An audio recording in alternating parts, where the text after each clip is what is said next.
ফ্রাইডেতে কি করলাম? ফ্রাইডে মানে অনেক অনেক প্ল্যান্স। সারাটা সপ্তাহ এত ব্যস্ততার ভিতর থেকে যায়, মানে বুঝতেই পারি না পুরোটা সপ্তাহ কীভাবে চলে যায়। আজকে ঘুম থেকে উঠেছি 12টার পরে, আম্মুর ফোনেই ঘুমটা ভাঙলো।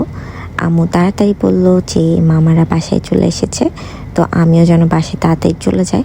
তো শ্বশুরবাড়ি থেকে বাপের বাড়ির রাস্তাটা বেশি দূরে নয়, মাত্র 15 মিনিটই লাগে। চলে আসলাম আম্মুর বাসায়। এসে মামাদের সাথে দেখা হলো। আম্মু একটু পায়েস বানিয়েছিল, সেটাই খাচ্ছিলাম। আর আম্মুর হাতের পায়েস আমার খুবই পছন্দ। আর এই গাছ যশোর জিকোর গাছ থেকে নিয়ে এসেছিলাম, এখন বেশ বড় হয়ে গেছে মাশাল্লাহ। বিশেষ করে বাগান বিলাস গাছটা অনেক বড় হয়ে গেছে অল্প কিছু দিনেই। এখন চলে যাব খালামুনির বাসায়। খালামুনির বাসা একদমই পাশে আমাদের বাসা থেকে, একদমই বেশি দূর নয়, 5 থেকে 6 মিনিট সময় লাগে।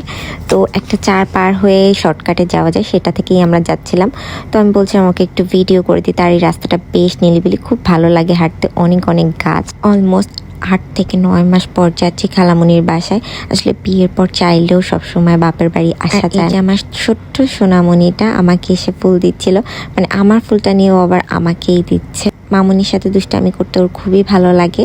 এই যে আপুর গাছ বাগান থেকে আমি কয়েকটা গাছ নিয়ে নিচ্ছি। দেখলাম অনেকগুলো লেবু হয়েছে, আপুকে উপরে উঠাই দিলাম আমার জন্য লেবু পাড়ার জন্য। এখন আপু আমার জন্য অনেকগুলো লেবু পেড়ে নিয়ে আসবে।